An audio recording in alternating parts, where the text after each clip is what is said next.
6 medications could increase your risk of a heart attack. But let me ask you this, are the medications you take every single day silently increasing that risk without you even knowing it? In this crucial video, we're going to uncover 6 common drugs that may be jeopardizing your heart health. And here's the catch, you might already be using some of them right now. Understanding these hidden dangers is absolutely vital if you want to make informed decisions about your well-being and your future. So, if you truly care about safeguarding your health, make sure you hit that subscribe button to join our Smart Health 365 community, and don't forget to click on the notification bell. That way, you'll always stay updated with our latest insights, expert explanations, and practical tips to keep your heart strong, healthy, and in top condition. Hormonal contraceptives. Hormonal contraceptives have been truly instrumental in modern healthcare. They provide women with reliable and effective methods of family planning, offering reproductive autonomy and freedom of choice. However, as helpful as they are, their use has also been linked to varying degrees of cardiovascular risk.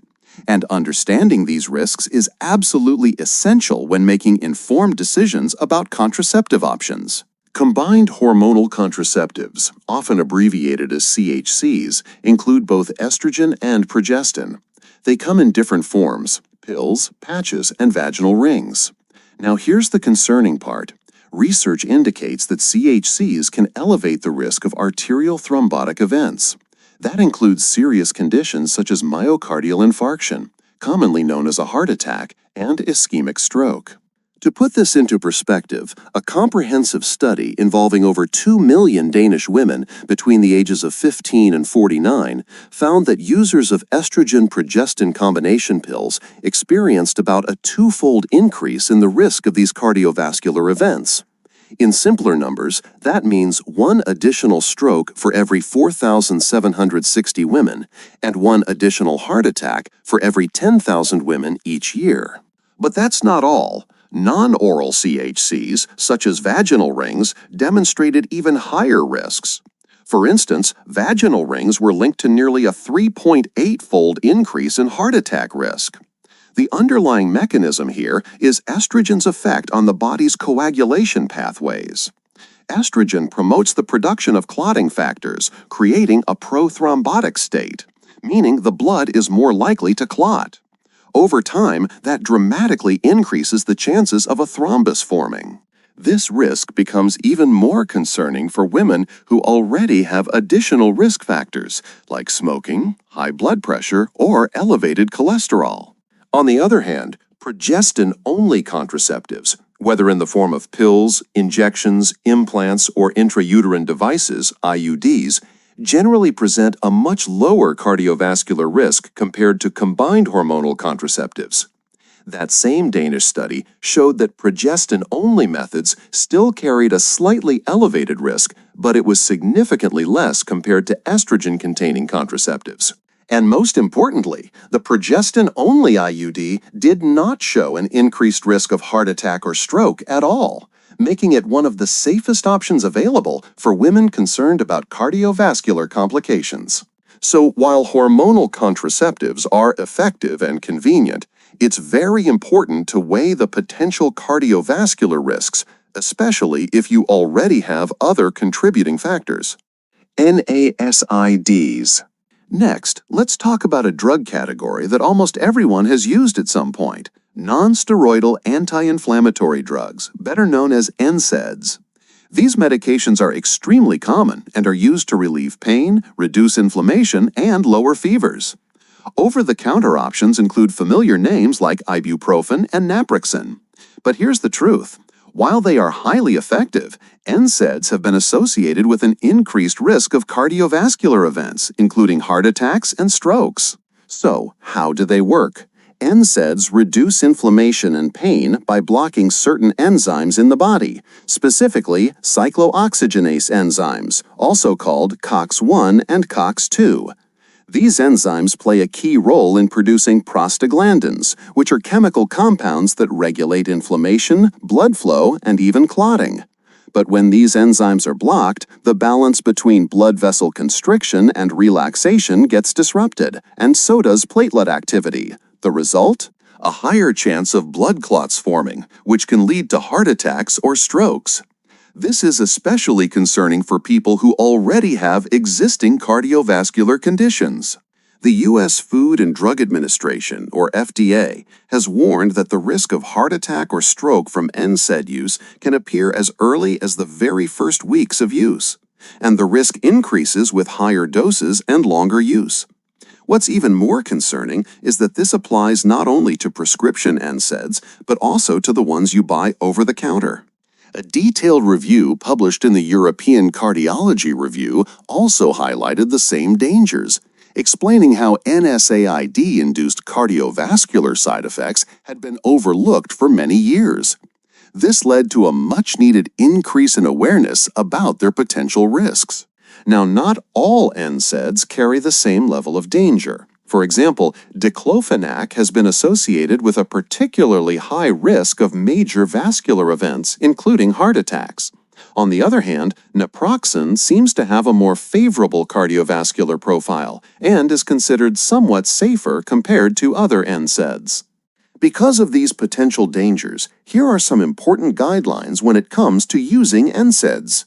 Always evaluate the patient's cardiovascular history and risk factors before prescribing or starting therapy. Use the minimum effective dose and only for the shortest time necessary to manage symptoms. If a person needs long-term NSAID therapy, it's crucial to regularly monitor their blood pressure and look for early signs of heart-related side effects. For patients who are already at high cardiovascular risk, doctors should explore alternative pain management strategies that pose less danger. So while NSAIDs can be helpful, they are not as harmless as many people assume. And if you're someone with heart concerns, you should definitely talk to your healthcare provider before using them regularly. Thiazolidinedione diabetes medications. Let's move on to another important group of medications, thiazolidinediones, often prescribed for people with type 2 diabetes. Medications such as rosiglitazone were originally designed to improve glycemic control by enhancing insulin sensitivity. On the surface, this sounds like an excellent solution, better blood sugar management for people living with diabetes.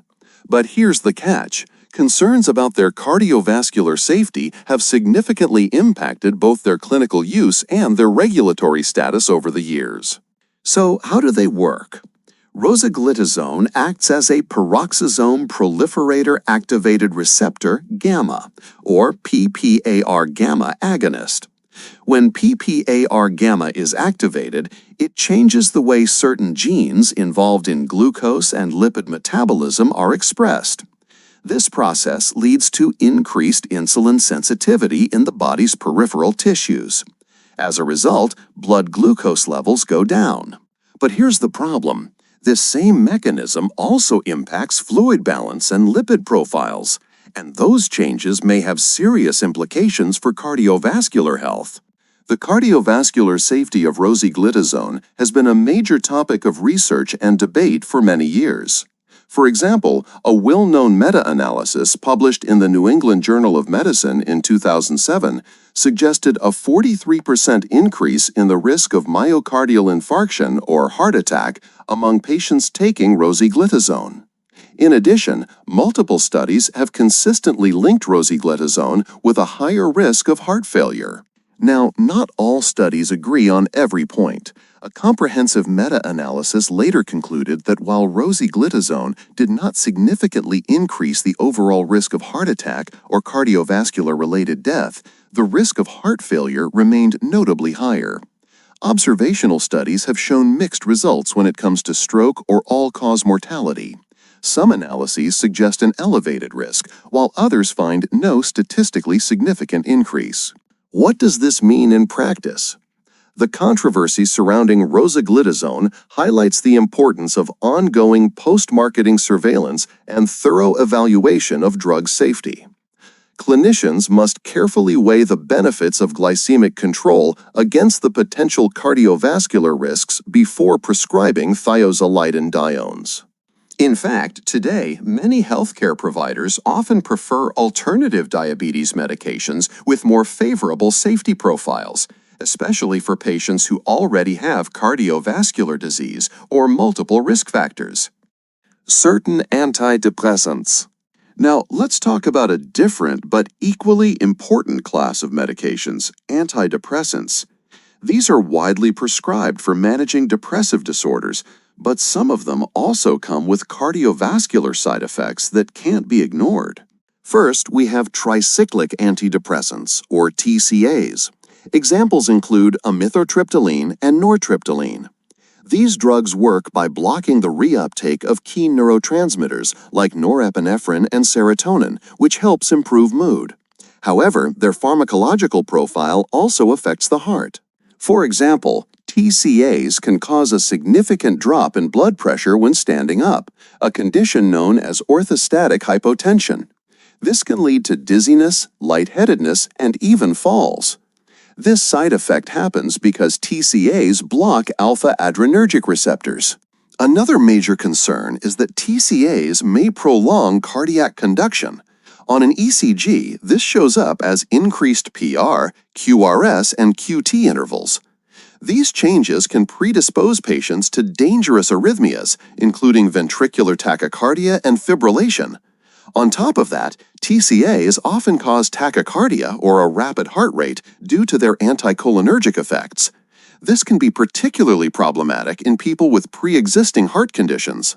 For these reasons, doctors are generally very cautious about prescribing TCAs to patients who also have cardiovascular disease. On the other hand, we have SSRIs, selective serotonin reuptake inhibitors, like fluoxetine and sertraline. SSRIs are usually considered safer for the heart compared to TCAs, and they are often the first choice when depression and cardiovascular disease occur together. But even SSRIs are not entirely risk-free. Certain SSRIs, most notably citalopram and escitalopram, have been linked to dose-dependent QT interval prolongation, which can increase the risk of a rare but very serious arrhythmia called torsades de pointes. Because of this, the FDA actually recommends limiting the maximum daily dose of citalopram to lower the risk.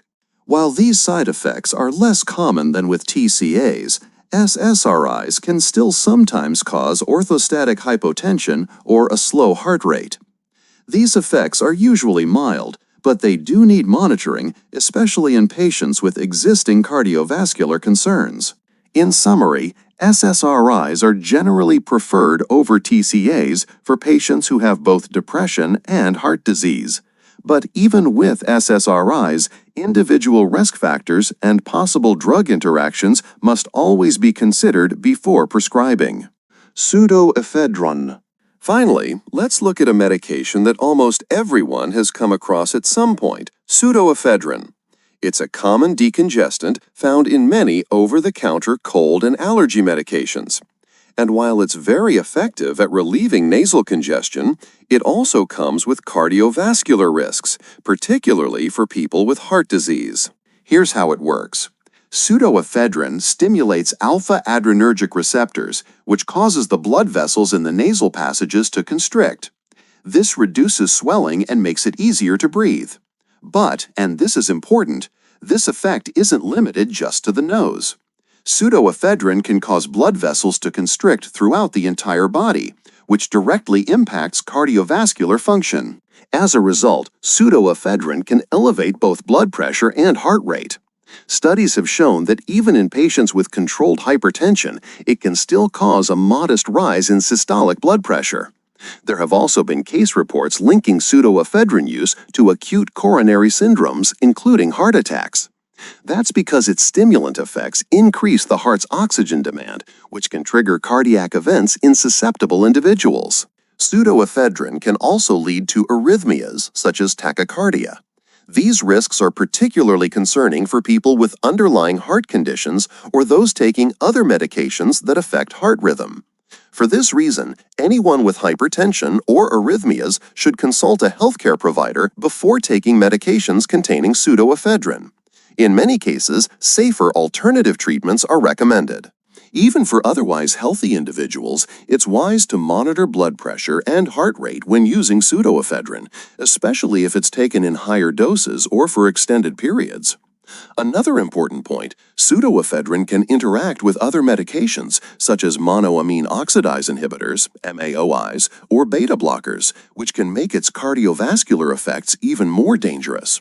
That's why it's essential to always let your doctor or pharmacist know about all the medications you're taking.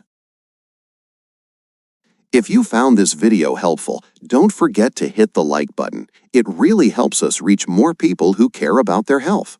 Also, drop a comment below and let us know your thoughts, your questions, or what topic you'd like us to cover in a future video. We always love hearing from you. And of course, make sure you subscribe and turn on notifications so you never miss any of our latest health tips, expert insights, and practical advice. Stay informed, stay healthy, and we'll see you in the next video.